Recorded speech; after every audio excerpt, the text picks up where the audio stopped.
In this video, we'll be talking about arc length. Arc length is specifically the value that circumvents the circle. So if we have some level of a circle here, and we have a radius, the arc length that we want to know is specifically the length of distance that circumvents based on this angle measure. So I want to know what is this value right here. Well, in these problems, generally the way that we refer to this is, well, we have the angle measure theta, we have the radius of the circle r, and this distance right here is going to be that arc length. So now keep in mind, in the previous videos we talked about how the radius is used to circumvent this circle. Well, this might not be equal to a single value of the radius. It might actually be a fraction of it or a whole number of it.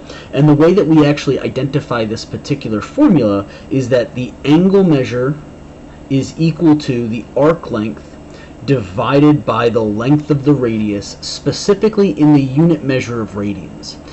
It's so important that this angle measure is in radians before we use this formula, otherwise everything's going to be all sorts of wonky.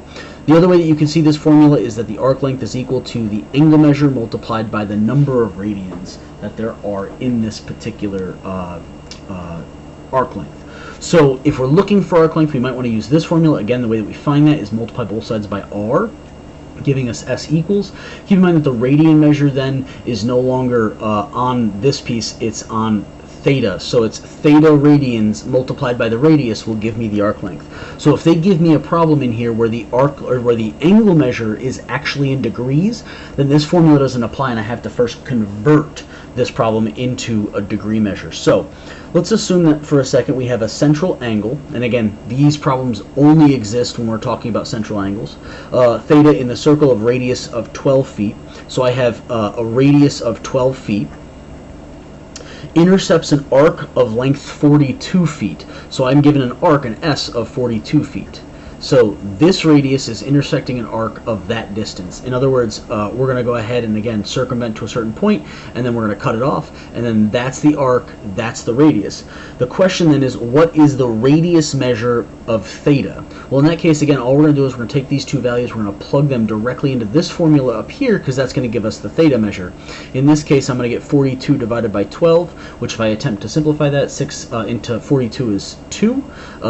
6 into 12 is 2, 6 into 42 is going to be 7, and therefore I have 7 halves. And again, if we don't write this in here, we're more or less going to be fine, but it's 7 halves radians, or in other words 3.5 radians.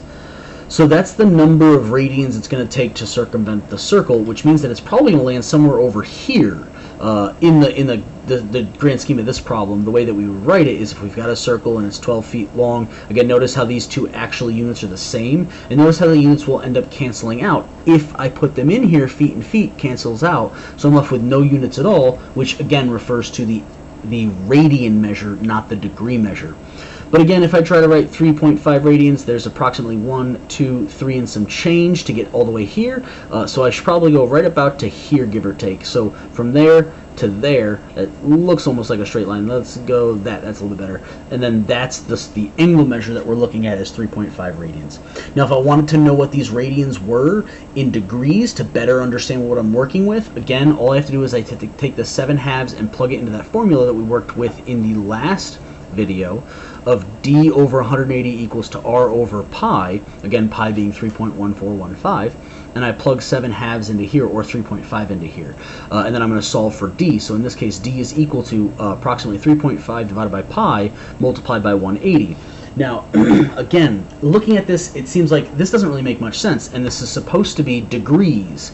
So this is all degrees. What I'm going to do is I'm going to go ahead straight to my calculator. I'm going to plug these numbers in to better understand what I'm working with. 3.5 divided by my value of pi. Pi is right here.